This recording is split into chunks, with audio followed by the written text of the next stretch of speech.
Today, I'm joined by Eric Voorhees and Tiana Baker-Taylor of Venice.ai, a new open source AI project bringing anti-censorship and privacy to LLMs. All right, guys, welcome to the AI Daily Brief. Eric, Tiana, how are you doing? Doing great. Hey, Nathan. Yeah, great. Thanks so much for having us. Yeah, no, I'm super excited about this. So, as all my listeners know, you guys are a new sponsor of the show. But I think that what I was mentioning before this in the introduction is that you guys are both people that I've known for a really long time. The project is one that's super exciting. It's the type of thing that when I was doing marketing consulting full time, I would have been beating down your door to actually try to work with you guys because I think it's an important and a really interesting project. So, what I wanted to do with this conversation is give a lot of folks who I think don't know you guys yet the chance to learn more about you and where this company comes from, because its roots go back a lot farther than ChatGPT launching in November 2022, I think. But so let's get started maybe with just some personal introductions. Who you guys are, and then we'll talk about how Venice came to be. Yeah, T, you want to go first? Sure. So I am a reformed banker, spent the majority of my career in financial services. And about 8 years ago, I noticed that a lot of the projects that I was working on that were very focused on financial inclusion weren't going anywhere. And it was quite frustrating. And so, one of the alternatives that was really coming into its own was cryptocurrency and how crypto could be used for people that don't have access to bank accounts, that have to walk, miles after getting paid in cash home, and are targets for nefarious actors, and how crypto could solve some of those problems. And so that's how I originally got interested in cryptocurrency. And started my career full time in that. So I've spent a lot of time working with policymakers and a lot of time with companies building actual interfaces for people to be able to purchase crypto and trade it and invest it, et cetera. So still kind of in that financial services space. And recently, I had been speaking to Eric for a couple of years. He was definitely someone in the industry that I looked up to and admired, and said to him, if you decided to do a new project after he had ended his last project, that I would love to work with him in the future. And so simultaneously, I had been really kind of doing deep dives into some of the generative AI options that people were using for different types of efficiencies, and was a little concerned around the level of censorship, and the way that my data seemed to be kind of triangulated with other types of services that I was using, like search, for example. And simultaneously, Eric called me and said, "Hey, would you like to join me? I'm going to build an open source generative AI app." And I just thought it was serendipity. Amazing. Yeah, so I come from the crypto world. It's been, my hobby and passion in life for 12 years or so, 12, 13 years, and fell in love with it as a way to solve what I felt is, the most pressing issue in the world, which is the debasement of currency. And really through that learned about permissionless systems and trustless systems and open source software. And it really led me down a path of just a new way of thinking about good and bad software. And so that's been my whole world for a while. I built a couple companies in the crypto world. Satoshi Dice was the first one. It was like a Bitcoin casino back in the day. It was half of all the Bitcoin transactions in the world up through 2013. And built a company called Shapeshift, which was an exchange for digital assets that didn't hold customer money. So I've always cared about protecting people through the way that software is designed.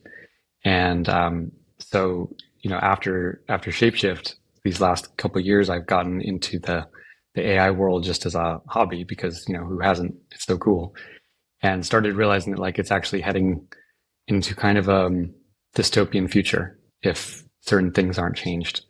And primarily, I wanted to make an open source app that allowed people access to very powerful AI technologies without centralization and censorship. So that's where the idea for Venice came from, and we can dive into that whenever. But that's my background. Amazing. So I think actually, Eric, it's useful perhaps for folks who don't know the history of Shapeshift part of what made it interesting as an observer from the outside is it was sort of constantly moving towards greater decentralization throughout the course of the project, sort of finally ending up in this state where you guys kind of maxed out how decentralized the system had been. And I feel like, to the extent that that was the immediate predecessor to Venice, it might be useful to sort of get an understanding of how you're thinking about software design and system design had been evolving sort of at the end of that journey, moving into when you started thinking about AI. Yeah, I think maybe a good analogy is like things like mathematics or language are decentralized technologies, right? No one controls math. No one controls language. These are tools that all people in the world can use openly. They can use them differently from each other. They can change them with time, improve on them. And because these technologies are open and accessible to everyone, without borders, humanity is better for it. And it doesn't really matter like what any politician says about language or mathematics, like anyone can engage in these things. And I think that's very important for humanity. Something like money, I feel like belongs in this same category. And so that's why I cared about decentralization in the context of cryptocurrency. And when it comes to AI, we're talking about seriously powerful, intelligent systems. And I think all sorts of good and bad consequences will come from this. But one thing that I feel very strongly about is that this technology is so powerful, it really needs to be democratized. Like we don't want to live in a world where one or several large central companies are providing, the AI services for 90% of the planet. So that's really like the genesis of Venice. Let's talk about Venice and, let's try to give the listeners a sense of exactly how it's set up and what makes it different or how you guys tried to design it differently sort of from the ground up. Yeah, well, so the elevator pitch is it's like a ChatGPT app, and it just doesn't spy on you, and it doesn't censor the information. That's pretty simple pitch, right? And this is basically something I wanted for myself. Like I'm a big fan of ChatGPT, one of the most incredible tech products ever built. And yet, everything that you talk about with ChatGPT or any of the other leading ones, it's all being recorded in one central location where anyone at that company can read everything that you say to the machines and everything that's said back to you. AI systems in the future will be able to read everything that you wrote and know you on a level that is perhaps more intimate than you even know yourself. And so I wanted to engage with these AI systems, but I didn't want that degree of privacy taken away from me. But I didn't really know what to do until I learned about some of these open source models. I kind of assumed that the leading models from Anthropic or OpenAI were so far beyond anything in the open source realm that it would be silly to try. And a few years ago, that was absolutely true. But the open source models have become highly competitive, and for most use cases, they are roughly as good. Not necessarily if measured by like certain scientific studies, but if you just ask someone to compare two systems and they interact with it casually, they both feel in the same league. So when I realized that, I was like, wow, okay, let's put an app together that lets people have the experience of interacting with AI, text, image, code, but not add all the Orwellian stuff. When it comes to how you think about Venice as a product, or maybe just the category of product is a better way to think about it. What is your bet on how consumers are going to make decisions about which of these applications to use? I mean, inherently, you're sort of making a bet that for a lot of use cases, open source is going to provide close enough to parity that it will be other factors that matter to people. But when you're designing Venice, obviously there's sort of this core of not spying on you, this core of non-censorship. Are there other product decisions that you guys have made to try to make it more like the experience that you would have wanted out of an LLM, out of a chatbot? Yeah, well, from the privacy angle, it's a tricky thing because everyone says they care about it, but very few people will actually like take action to use something differently for the sake of privacy. Um, so, I kind of knew that like just saying, "Oh, we're a private version of ChatGPT," like that'll get some people, but it's not going to be emotionally compelling in the sense that to change people's behaviors. But what we're finding is that the censorship side is actually something that people connect with really quickly. Like anyone who's used ChatGPT has felt the paternalism of the answers that come back to you or don't come back to you or come back in a way where you can tell like that's not the machine replying to you, that's some human or some committee that doesn't want that to be discussed. Everyone's had that experience, and I think most people just tolerate it. So when they try Venice, they have some of these interactions and that's not present and they immediately see it. And we get people commenting all the time and they're like just so like just grateful that they can have these kind of interactions without that paternalism. So that the lack of censorship, I think, is what people will feel immediately. And then it's just about making sure that we are roughly as good as the other models, right? In terms of images, in terms of text. So we think we're in that league, and we also have built it in such a way that the speed of response is very quick. So everyone that uses it just like sees how fast and easy they can have an open source LLM and sees how powerful it is immediately. I think the other thing that I would add on the design aspect is um, it really serves multiple audiences in a very simple and sleek design. So it provides access to open source LLMs that anyone who is familiar with AI and familiar with open source software can go onto Hugging Face and really drill into how the models were curated and fine tuned and trained in the first place, right? And so all that information is there completely transparently for somebody that knows what they're doing or someone who is curious and learning. Equally, the app then delivers an interaction with these open source models that you could potentially run on your own machine if you had, the GPU power to do it. But it delivers it in a way for a mass market audience. So it's very simple to use. You don't have to toggle between an image generator and a chat generator for text. It's all sleekly embedded in one line, so you can very easily move between those two types of interactions that you might have. Equally within the image generation, there's a number of incredibly cool, and every day it seems like something cooler than what came out yesterday comes out today, that is allowing people to really play with imagery and art and video.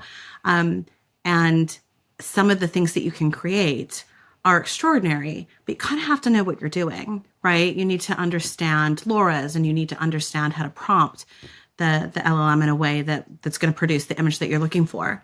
So what's interesting within Venice is there are kind of pre-programmed different styles that you can generate images from. And I think for the new user, it's very accessible. So there's a balance between it appeals to a sophisticated user and you can really kind of dig into it and use it in a way that is more advanced, and it equally caters to somebody who is brand new to AI. And I think the idea around, how are we going to change behavior? I think we're in a very different situation today than we might have been with money, for example. We all have learned behavior that has been, ingrained within us since, childhood. Generational knowledge around how we save, how we spend, is distilled to us from our parents, where AI is brand new.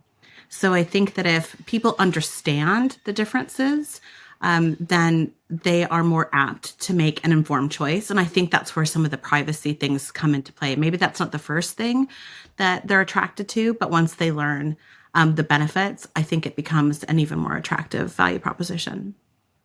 It sounds almost like part of the product thesis is that the productization of LLMs in terms of making it a better user experience right now or up to Venice has only been available with the with this sort of at the cost of censorship and privacy, right? So the companies that have offered an experience that is, kind of user friendly and consumer friendly have done so in the context of, a particular set of restrictions around what people can and can't do and how they can and can't interact with it, as well as these sort of privacy concerns. It sounds though that you guys are bringing a product perspective to this, where you're saying, look, sure, you could use, if you are comfortable running an open source model on your computer, great, but the vast majority of people are not going to be able to do that. And so there needs to be a sort of something that has the same level or even greater usability, user friendliness, but without the costs of sort of, data loss or just censorship more broadly. Yeah, people are always going to choose the easy product. And we can make judgments about that for better or worse, but that's clearly what people prefer, just empirically through their own behaviors. So we knew with Venice, like, we have to make something that's as easy or easier to use than a ChatGPT. And if we can accomplish that and then give people privacy by default and a lack of censorship, like, we'll be onto something. So, okay, so let's zoom out a little bit, because I'm interested in sort of broadening the conversation. So if you look right now at the sort of leading contenders when it comes to, this category of LLMs and chatbots, there are a couple different theses for what will ultimately win the market. On the one end of the spectrum are the folks who are clearly focused on being the state of the art, right? And so this is the ChatGPTs of the world. I think OpenAI's almost their entire premise for how they're going to win this space is being ahead, right? And it's that sort of race for capabilities. On the other end of the spectrum, big tech is clearly making a bet that is saying it's actually about distribution and, existing installs and how you plug models into that. And so they're aggressively leveraging, their existing user base with effectively kind of good enough approaches or being willing to plug in other people. Microsoft sort of sits somewhere in the middle of this, being as close as they are to OpenAI, whereas Apple with Apple Intelligence is just extremely focused clearly on the distribution and the installs. It feels like Venice is trying to carve a third path a little bit, which is, has a similar philosophy of, for a lot of different types of use cases, open source and sort of, the state of the art, the pure state of the art is not the required condition. It's being, sort of good enough, far enough along, but that there is a market and opportunity for the context in which that software sits in terms of what people can and can't do. I mean, is that how you guys see it, as this sort of, a third path alternative that you're trying to carve out? Yeah. So I will give you an example of this in principle. So the image models on Venice are not quite as good as the image models that you'd use on Midjourney. And the LLMs that you're using on Venice are not quite as good as like Claude Opus. However, if you go to any of those services and try to create an image as innocuous as Trump and Biden having tea, like you try to generate an image of that, you can't do it. These services simply will not, they refuse to generate an image as innocuous as two politicians having tea together. So we don't need to be like necessarily the cutting edge. We just need to like allow people to actually use the system for things that they want to do. So that's our niche, and just providing like open access to machine intelligence. And these things are moving so quickly that like, the state of the art is only maybe a couple months away from any open source model. So, if you can deal with being a couple months behind the curve, but you can actually access everything you want to access and use it freely and openly without being spied on, I think there's a large market for that. And I think too, again, if you look at how people are using this technology today, it's not so much a third lane, I think, of users, but if you are a graphic designer or, you're a documentary filmmaker, yes, this product isn't probably going to be fit for purpose for some of that more advanced, programmatic stuff. But I would argue that the majority of kind of everyday people use chat LLMs almost like in place of search, right? So you're able to ask a question and get an answer without having to kind of sort through a whole bunch of possible answers, right? And so that is incredibly more efficient. If you're just trying to make, a funny picture of a dog or capture a moment or recreate a moment, then, this is very sufficient for doing that. So I think that there, like with any type of technology, it depends on what you're using it for. And over time, obviously, we will be enhancing the product with new features and capabilities as they become available, and certainly as we have time to build them. But I don't think that the majority of people are writing, PhD dissertations and, creating documentary films with AI. It's kind of a niche group, and I think that there will always be companies that will cater to those niche groups of people and deliver the top of the, state of the art technology for those particular purposes. Yeah, I mean, listen, I think that to some extent, from where I'm sitting, it's as simple as, if AI were to stop advancing right here, I still think it would disrupt basically every industry in terms of how people did things, right? And that is a very strong argument that huge swaths of use cases are, do not require the pure farthest sort of state of the art to be extraordinarily disruptive, which creates an opportunity for people to make different types of decisions within the market of options around which of these things that can deliver comparable results are they most interested in using, right? I don't think that most people are looking at evals when they're deciding which of these tools they like, better. To the extent that they're even making that decision, they're just seeing which one feels more correct, right? Which one feels closer to the tone or whatever they're going for. So I do think or which one will even answer you in the first place.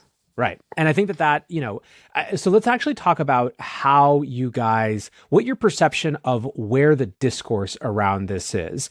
Obviously there's going to be some set of people who are extremely strong and loud about these types of issues. Obviously, Elon Musk is trying to raise a flag, for some of this, but I think a lot of people are, one, he's a Rorschach test that mostly anything that comes out of his mouth, says more about whether you like Elon or not than it does about whatever he's saying.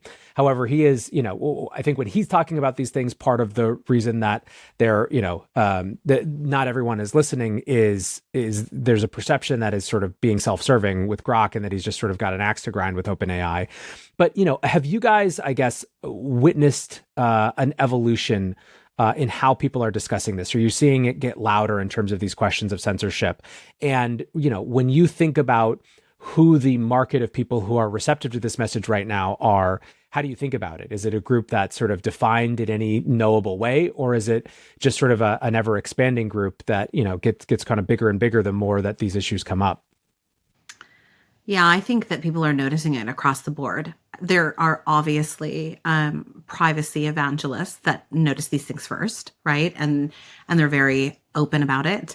Edward Snowden is one of those people that very often will send out a tweet when something happens in the news, and he's like, "This is crazy. Are people paying attention to what's happening?"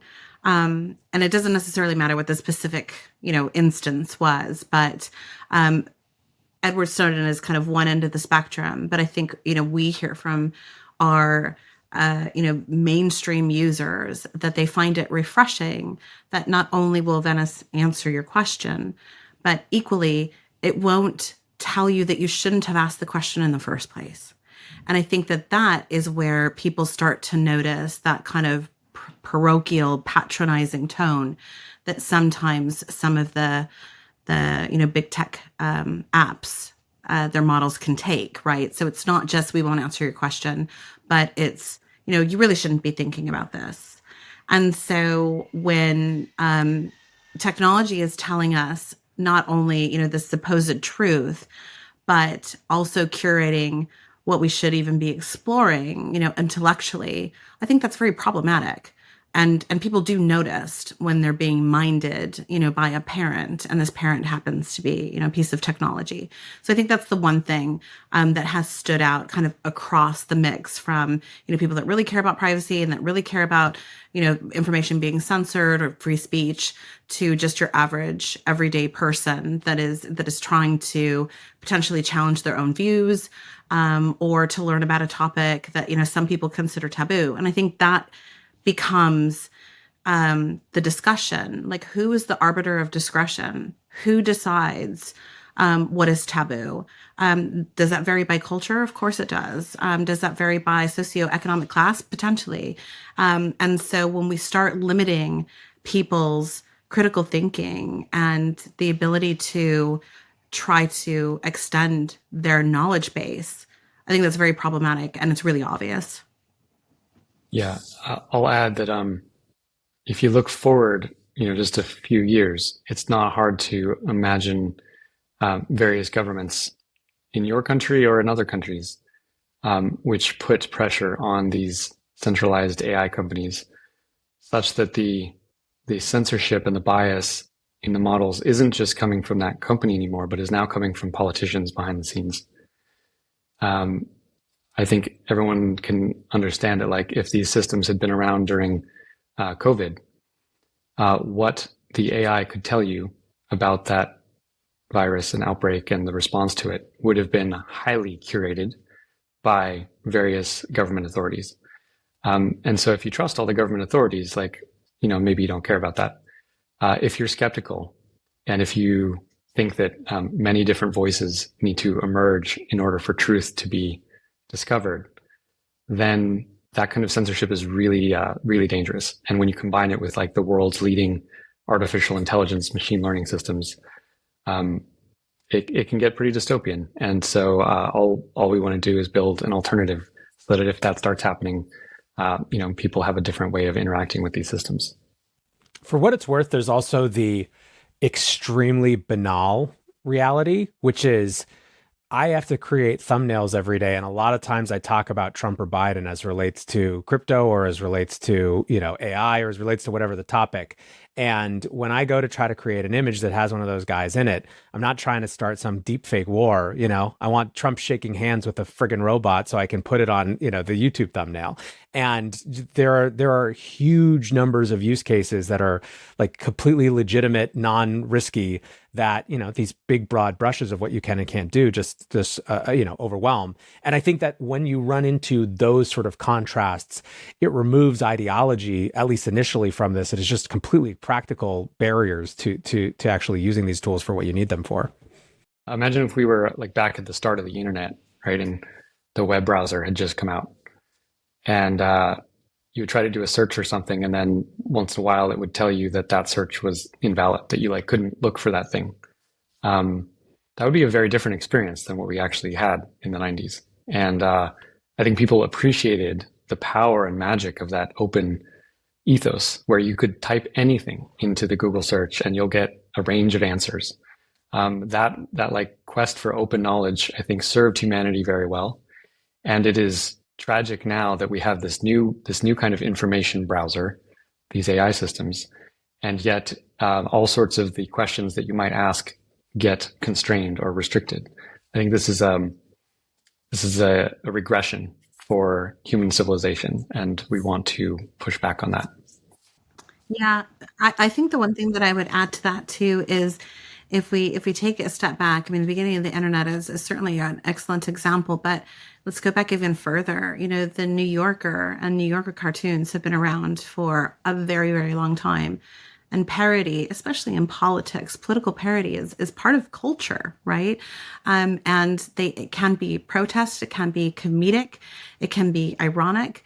And so, if someone is trying to create Donald Trump enjoying an ice cream cone on one of the centralized models and it just refuses to do it. I use that as an example because somebody sent me a note on Twitter the other day asking if I could create a picture of Donald Trump having an ice cream cone.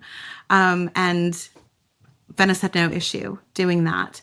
Now, I appreciate that, deep fakes are a concern, but I think that sometimes, and certainly in this case, I feel like the safety measures or the prevention, the risk mitigation that is being put in place is solving for a problem that hasn't yet kind of materialized in the way that some of the safety experts have predicted.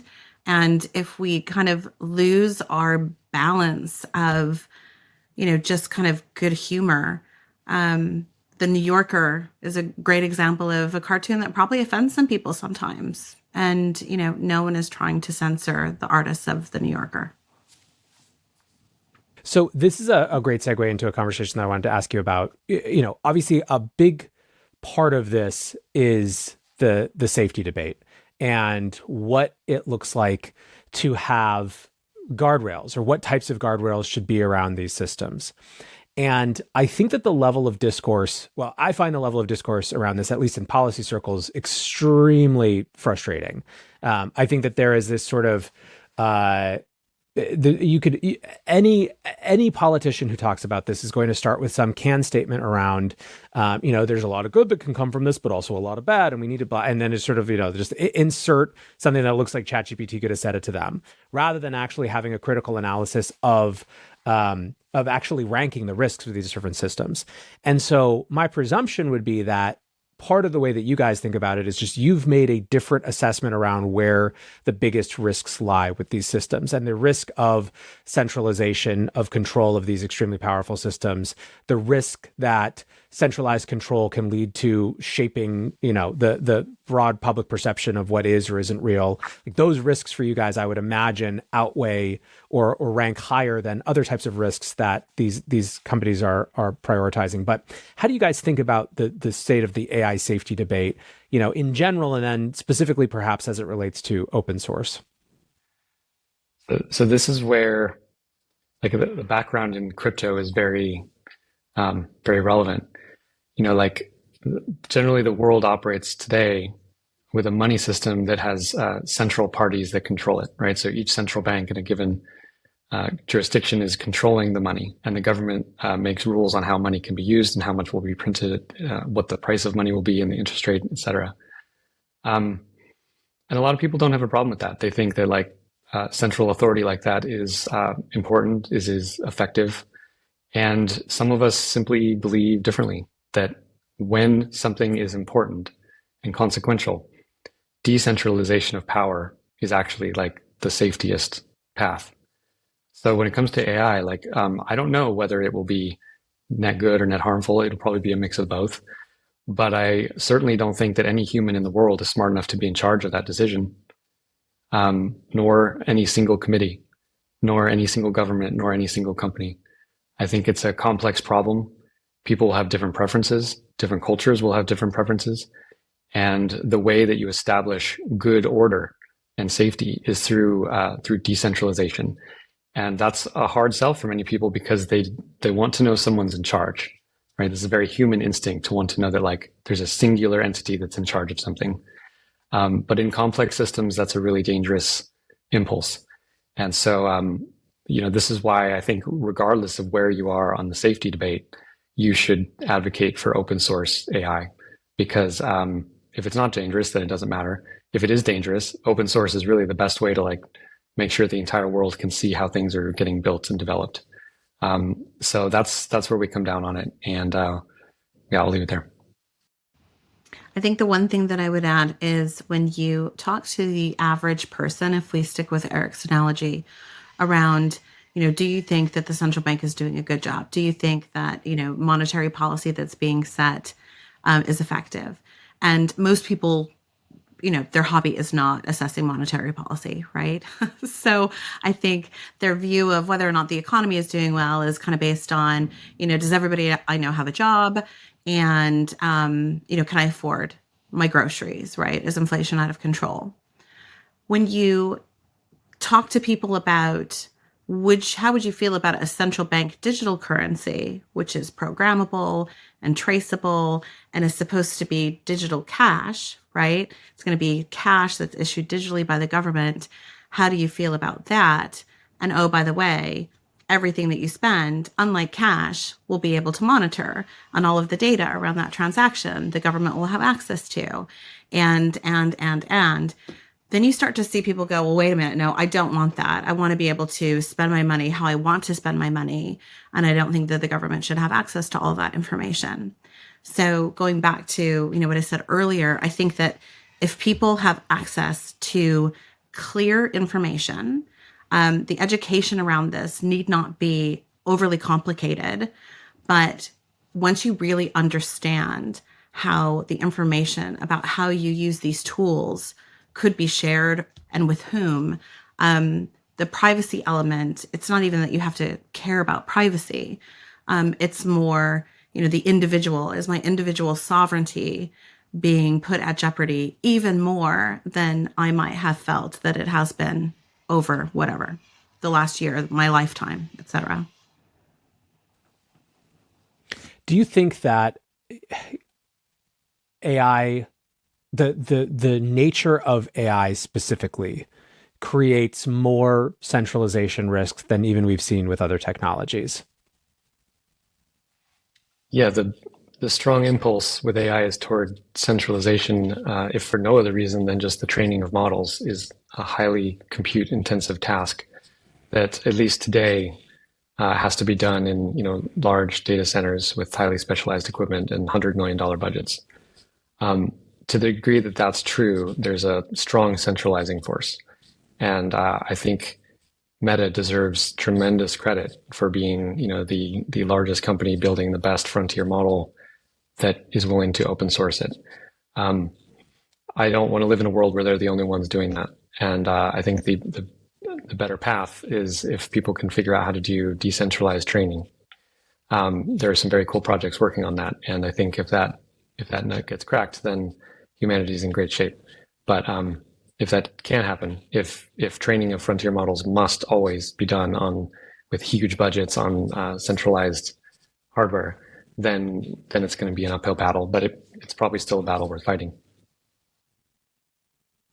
What if you guys could write the script on the evolution of the AI space for the next, I don't know, whatever the period is, the next 12 months, the next 18 months, the next 2 years, what would be your wish list in terms of consumer perception, in terms of regulation, in terms of any of these sort of big things that will shape how the industry evolves and how people interact with it?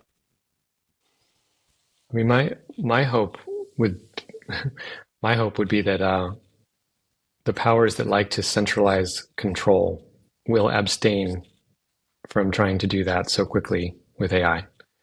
I think we live in a sort of like a honeymoon period right now where we have this brand new technology that's changing how the world works, I think in largely very positive ways. And there is a tendency of people who don't build things, politicians, to see the flourishing of society and to try to grab hold of it and put guardrails on it and tell people how that flourishing may be used or may not be used. Always, always under the name of safety. And I hope that impulse is resisted. It won't be resisted by the politicians, but I hope it will be resisted by the public, of whom we are humble members. Yeah, I think the one thing that I would like to see, and I think that if enough people believe it to be important, it will be a forcing function for everyone to simply be more transparent. So right now, we refer to some of these models as black boxes. We don't know what their system prompt is saying. We don't know how the model is trained. And, we don't necessarily always know how our inputs and the responses that we're getting are being used by that company either to build out their products or to, fine or tune their models, et cetera. There's just a lot we don't know. And for me, I think that, sunlight is the best disinfectant, right? The more transparent and the more open something is, then, again, going back to trustless systems, I don't have to trust you because I can verify for myself exactly what is going on behind the scenes. And that is one of the things that open source models provide. And then I can make a decision. And so, I still use ChatGPT for certain things. And for other things, I would choose not to, but I'm able to make an informed decision. And so I kind of think it kind of goes back a little bit to, consent, right? I'm giving away this information and I know how it's going to be used and I'm okay with that versus I really have no idea and I'm just trusting you. So I think that more transparency in this space is going to enable users to feel more confident adopting this technology. And I think it's really important that people do. It's one of the things that I'm a little scared about is that, people will be scared and just not use these tools and will get leapfrogged and not be able to be, competitive in the workforce, for example. But I think that transparency is going to be the thing that helps that user adoption grow. There are a ton of really interesting places we could take this conversation. So one of the things that I'm excited that we're going to do with you guys is have sort of, some of these themes on a more recurring basis that we come back to. Things that we could get into are U.S. policy vis-a-vis China is a really interesting dimension of the open source conversation. One of the things that's fascinating about, for example, the Schumer sort of guidelines, document that just came out is it's very clearly, or it's much more slanted in the direction of innovation to stay competitive with China than it is AI safety in the sort of way that Europe was, which is fascinating. That's a whole great conversation. I think another really interesting conversation that sort of touches on some of these themes is, popular perception of AI as it relates to data training, scraping. It's a extraordinarily contentious space, and I think that there's part of that has to do with the fact that it emanates from these big tech companies which have lost trust. So we're going to come back to a lot of these different conversations over time, which is going to be super fun. But I really appreciate you guys spending some time kind of laying the foundations and giving the groundwork here. Like I said at the top, I think it's an extremely important project and something I'm really excited to have here on the AI Daily Brief. Thanks. It's been a good chat. Yeah. Thanks so much, Nathaniel. We look forward to checking in with you periodically. Awesome.